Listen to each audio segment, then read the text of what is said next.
mencionei Pedro durante a nossa conversa anterior e o meu coração veio nessa direção.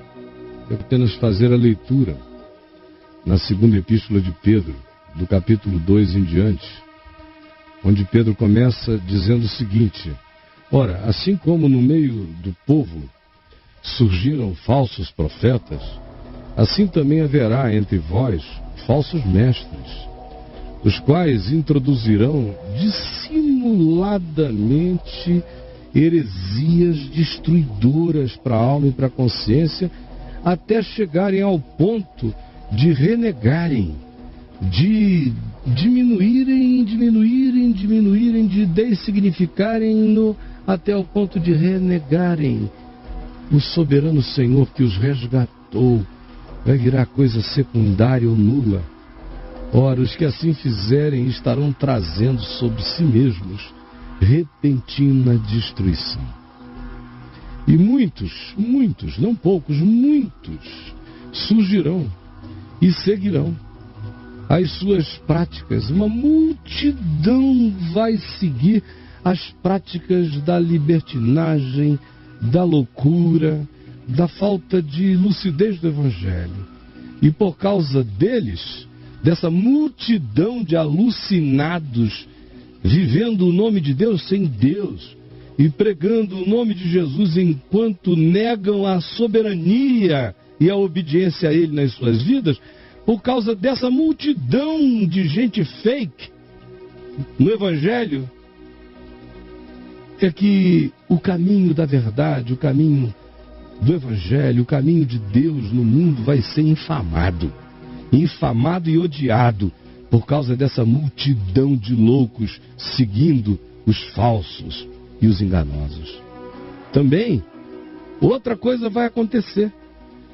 A avareza vai tomar conta dessa geração toda. Movidos por avareza, esses que são os líderes dissimuladores, controladores de uma multidão de enlouquecidos e ensandecidos que os seguem, eles vão aproveitar e vão fazer comércio desse povo, comércio político, comércio de todos os tipos, e vão criar palavras fictícias, inventar promessas divinas, fazer todo tipo de ficção louca e mágica para a mente desse povo, para que eles possam controlar esse povo, fazer comércio deles, ganharem dinheiro com eles, enquanto são movidos cada vez por maior avareza, maior ambição, maior avareza e ambição. Para eles, e você é um deles, o juízo lavrado a longo tempo não tarda, e a sua destruição não dorme, ninguém escapará. Pode ter certeza, não precisa escrever, já está escrito, nenhum deles escapará. Ora, para você não ficar dizendo, mas é ungido do Senhor. Ungido do Senhor ou não vou dizer o quê? Para você, que eu não aguento mais tanta egoísmo. Ungido do Senhor coisa nenhuma, é ungido de bosta. E para mostrar que Deus não faz acepção de idiotas, o apóstolo Pedro diz, ora, para você que está com esse papinho de dizer, ele será poupado, porque pode ter alguém crendo no Evangelho, se salvando por causa desse bandido. Não, a pessoa que está sendo salva é a pessoa, mas o bandido é o bandido, e a ele o Senhor Jesus diz, eu nunca te conheci. E não haverá acepção de pessoas. E o juízo começa primeiro por esses, que dizem que estão ensinando o nome de Deus enquanto corrompem almas humanas. Ora, para que ninguém fique com essa história de que eu me escondo atrás de alguma proteção, comigo não acontecerá, olha o que o Senhor diz através de Pedro. Se Deus não poupou a anjos quando pecaram, vai poupar o apóstolo, o bispo, o canalha religioso? Não poupou a anjos, não poupou a Satanás, que tinha outro nome, e era um cara infinitamente melhor que você, vai poupar você, seu diabo. Não poupou a anjos quando pecaram, antes precipitando-os no inferno, no Tártaros. Os entregou a abismos de trevas, reservando-os para o juízo. Você está pensando que com você vai ser o quê? E não poupou o mundo antigo, não poupou o mundo antigo, não poupou o mundo antigo, mas preservou a Noé, pregador da justiça, e mais 7 pessoas ou 8, quando fez vir o dilúvio sobre o mundo daqueles dias e cobriu a todos. Não poupou a anjos, não poupou o mundo antigo, nem poupou a Sodoma e Gomorra. Antes reduziu-as a cinzas. E ordenou-as e designou-as à ruína completa, tendo-as posto como exemplos a quantos venham a viver vida impiedosa. Vocês acham que a impiedade de vocês vai ser poupada? Ora, foi Jesus que disse que a situação de Sodoma e de Gomorra tinha ficado menos ruim do que a de Corazim, Betsaida e Cafarnaum. Porque Corazim, Betsaida e Cafarnaum não foram hospitaleiras para acolherem o evangelho da graça, que curou centenas e dezenas e muitos no meio deles, e acolheu e perdoou, mas eles não se converteram ao evangelho. Por isso Jesus disse: em verdade eu vos digo que nos dias do juízo haverá menos rigor para Sodoma e Gomorra do que para vocês, que estão aí ouvindo o evangelho com o coração empedernido. Não poupou. Ele livrou a Ló, porque o coração dele se afligia com o procedimento libertino daquelas pessoas insubordinadas. Sofria a angústia de existir no meio de tanta loucura. Esse foi preservado. Porque o Senhor sabe livrar da provação as pessoas que andam em piedade e reserva, todavia, sob castigo, os injustos para o dia do juízo. Especialmente um certo grupo. Especialmente aqueles que, seguindo a carne, as paixões, andam em imundas paixões e caprichos, menosprezam qualquer que seja a autoridade espiritual e divina, se tornam pessoas atrevidas, arrogantes, não temem difamar ninguém, nenhuma autoridade espiritual, não reconhecem a seriedade de quem anda com Deus em lugar nenhum, ao passo que anjos, embora maiores em força e em poder do que qualquer um de nós, não proferem contra seres espirituais juízo infamatório diante de Deus. Nem o arcanjo Miguel agrediu a Satanás, antes disse: o Senhor te repreenda, Satanás. Mas aqui entre nós, como brutos irracionais, ele está falando de pregadores, falsos profetas, falsos mestres, toda essa moçada que vocês vivem com elas o tempo todo. É desses que ele está falando. Ele não está falando de gente de longe, não. É de gente de dentro. Esses são de dentro. Como brutos irracionais, naturalmente feitos para presa e destruição, porque escolheram um caminho tão perverso que se autopredestinaram para a maldade e para o juízo. Sim, falando mal daquilo em que são completamente ignorantes. Na sua destruição também hão de ser destruídos, recebendo injustiça pelo salário de injustiça que praticaram, pela exploração que fizeram à vida dos outros.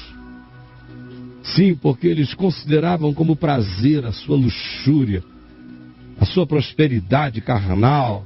Em pleno dia se jactavam, nem mais se notavam, eram verdadeiras nódoas, eram verdadeiras deformidades, tumores humanos, mas enquanto isso se regalam nas suas mistificações. O Senhor me disse, enquanto se banqueteiam no meio da riqueza adquirida, os seus olhos, todavia, Deus sabe, são cheios de adultério, são insaciáveis de cobiça, de pecado, de luxúria, de prazer carnal. Estão sempre engodando almas inconstantes. O nicho deles são as almas fracas. Eles não querem almas pensantes, inteligentes, fortes. Eles precisam de almas fracas, inconstantes. Eles têm o coração exercitado todo dia na avareza, só o que eles pensam. Por isso se transformaram em filhos malditos, em filhos do diabo, embora sejam profetas, bispos, apóstolos, pregadores, evangelistas, são filhos malditos. Abandonaram o reto caminho. se extraviaram, seguindo pelo caminho de Balaão, filho de Beó, que só amava a grana, o prêmio da injustiça. Recebeu como castigo da sua transgressão que um animal de carga com voz humana refreasse a sua insensatez. Ficou tão doido que recebeu a exortação de jumento. E é o que vai acontecer com cada filho maldito dessa geração. Esses são como fonte sem água. Se você chegar neles, não tem água para a tua alma. Eles são como névoas impelidas pelo temporal. Mas não vai ter chuva, é só coisa rarefeita. Não vai salvar a terra. Para eles, que vivem só da aparência e do engano, está reservada a negridão das trevas, viu? Porquanto proferindo palavras jactanciosas de vaidade e arrogância espiritual, eles engodam, enganam com paixões carnais, com seduções, por suas diversas libertinagens, aqueles que estavam prestes a fugir do erro. Mas eles agarram essas pessoas e eles as botam de volta no engano, no controle, prometendo-lhes liberdade, poder, prosperidade, quando eles mesmos são apenas escravos da corrupção, da avareza, da luxúria e da perversidade. Pois aquele que é vencido por qualquer coisa fica escravo daquilo que o vence. Portanto, se depois de terem escapado das contaminações do mundo, mediante o conhecimento do Evangelho do nosso Senhor e Salvador, eles se deixam enredar de novo, se entregam e são vencidos, e aí se tornam cínicos no exercício, na prática dessas mesmas coisas, torna-se agora o último estado deles infinitamente pior do que o primeiro. Pois melhor lhes fora nunca tivessem conhecido nada de Jesus, nada do Evangelho, melhor lhes seria terem vivido e passado pelo mundo como pagãos, do que serem hoje os promotores do engano. Porque o segundo estado deles é muito pior do que o primeiro. Antes, alguns deles eram pais de santo, hoje são bispos, e são bispos mais demoníacos do que foram pais de santo.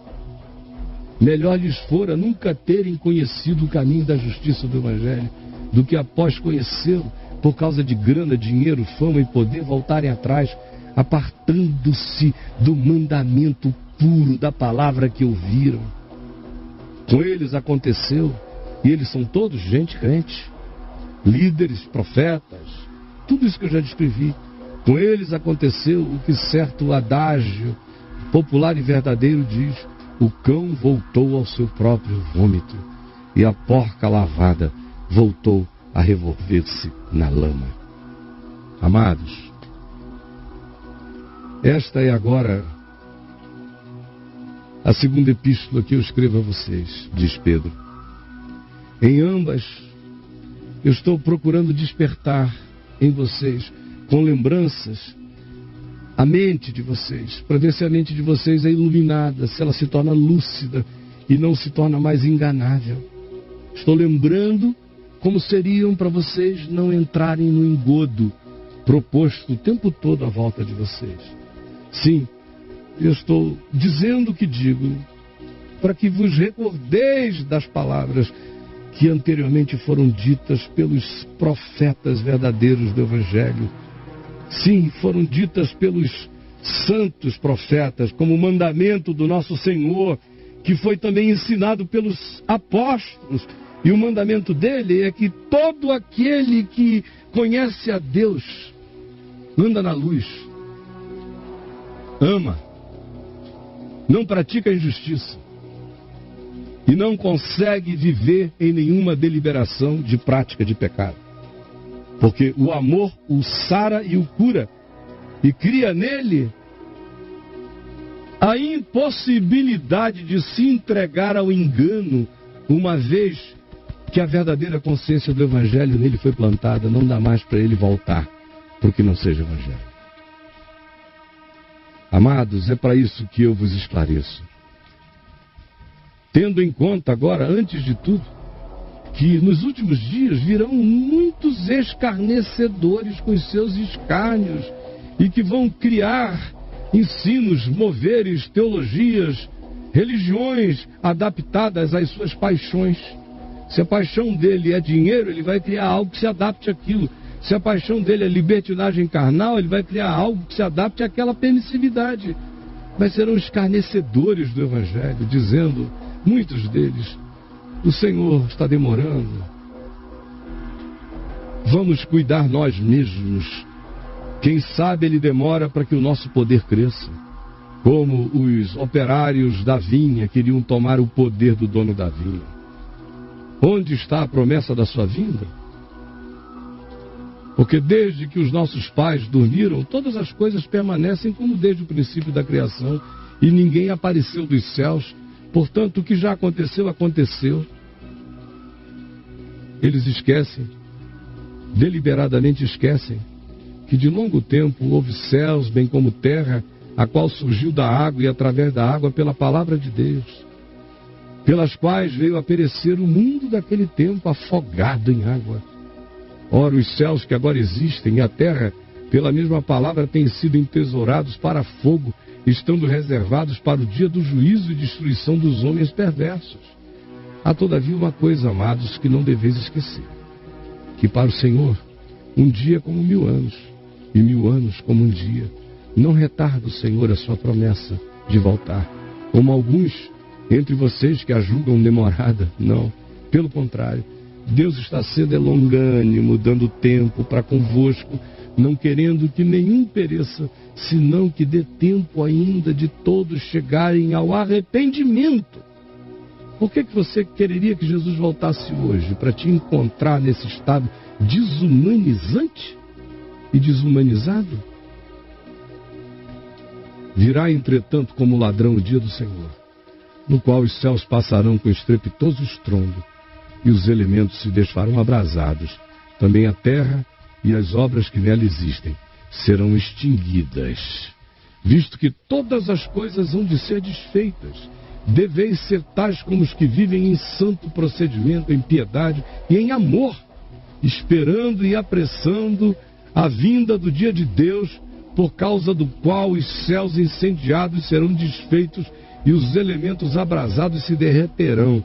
Nós, porém, segundo a sua promessa, esperamos novos céus e nova terra, nos quais habita a justiça. Quem tiver ouvidos para ouvir, ouça. Essa é a profecia do Evangelho. Esse é o apocalipse dos pastores, dos mestres, dos bispos, dos falsos obreiros, dos enganadores e da multidão que ama o engano e o engodo, que rejeitam a verdade quando a ouvem, mas preferem a injustiça pela mágica sedutora da sua proposta. Esse é o apocalipse dos crentes vivendo na mentira e na hipocrisia. É o apocalipse de Pedro. Jesus, em anunciar o teu nome, estão se tornando os piores entre os horrorosos. Conseguimos, como Israel na antiguidade, fazer pior do que as cidades e as culturas que nos cercavam. Nós somos o pior da terra. Cada dia nos tornamos pior. Nossa condição é pior do que a de Sodoma e Gomorra. Nós que nos dizemos filhos de Cafarnaum, que dizemos que Jesus cura em nosso meio, filhos de Betsaida e de Corazim, subiremos porventura até o céu? Não, tu dizes, descerás até o inferno. Porque se em Sodoma e em Gomorra se tivessem operado os sinais de graça e de verdade, de misericórdia que em ti se operaram, Sodoma e Gomorra teriam sobrevivido até os dias de hoje, mas vocês são incuráveis, vão ficando cada vez piores. Os estados de vocês pioram à medida em que o tempo passa, vocês só se tornam muito mais perdidos do que quando julgavam que perdidos estavam. Senhor, que a tua palavra prevaleça sobre a dureza do nosso ser e que venham as reações do Espírito Santo provocadas no nosso coração.